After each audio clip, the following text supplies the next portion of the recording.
All right, Chris, thanks a lot. 8:16 now. The New Orleans Police Department is said to be cooperating fully with independent police monitor Susan Hutson as it investigates new complaints of alleged brutality.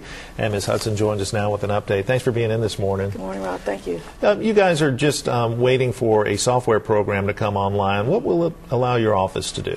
Well, it'll allow me to look at use of force reports like the incident that Fox 8 reported with Mr. Body. I'll be able to look at those reports like almost instantly because they'll be there in the system and available to me at my desk. So I'll be able to look at them a lot sooner.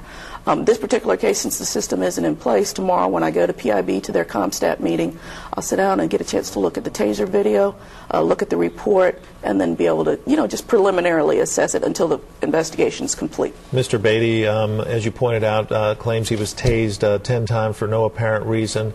The taser video should spell out a lot of the truth of this situation. Yeah, it should. Officers are required not to do anything to prevent the taser from being able to record the incident. So we should be able to get some good audio and video from that. And then we can take that and apply it to the policy and see if the number of times he was tased was necessary. Was it necessary in the first place? And then take it from there.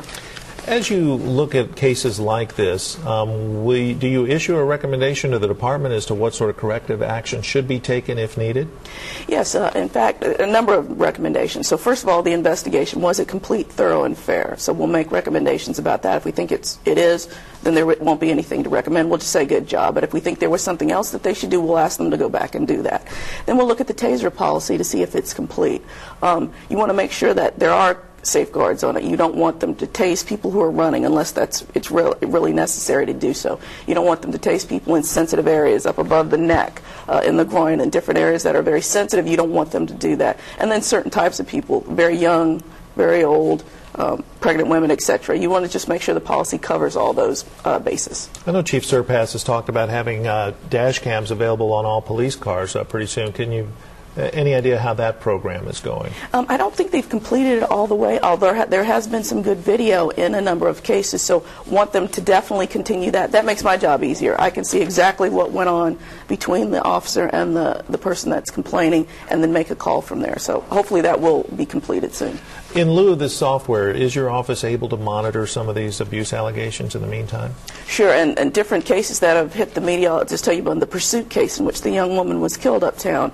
Last week I went over to PIB. I was able to view the video. I was able to, get a briefing on what went on, and so I can watch the case as it goes along, and then once it's completed, I'll review it thoroughly and make recommendations, if any. So there was a dash cam in that police car? Yes, indeed.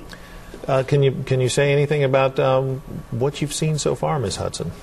Got to see a lot of different aspects of the department. I've walked with officers to see how they're applying the law, how they're using force, how they're arresting folks. I'm reviewing their policies. I've sat in on meetings where they're reviewing policy. I'm watching their cases and a number of different types of cases. So I see PIB cases.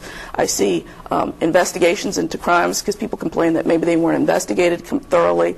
I see investigations into officer-involved shootings, and those are very detailed investigations and ones that we need to be involved in from start to finish. So I'm seeing a lot of different aspects of how the department polices itself. How will it work at this point? PIB will issue its report, and you might issue a report afterwards with your own assessment of the situation? Well, hopefully I'll be able to comment all the way along, and then once it's completed, I'll review it thoroughly, probably before they make their final decision, because it'll go to the chief to decide whether there'll be any discipline for this officer, if at all.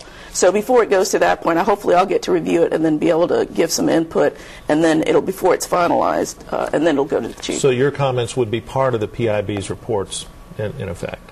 I'm not sure if they keep them in there, but our reports will be posted on our website and available to everybody. All right, Susan Hutson, City's Independent Police Monitor, thanks so much for joining us. Thank you, Rob. Appreciate it.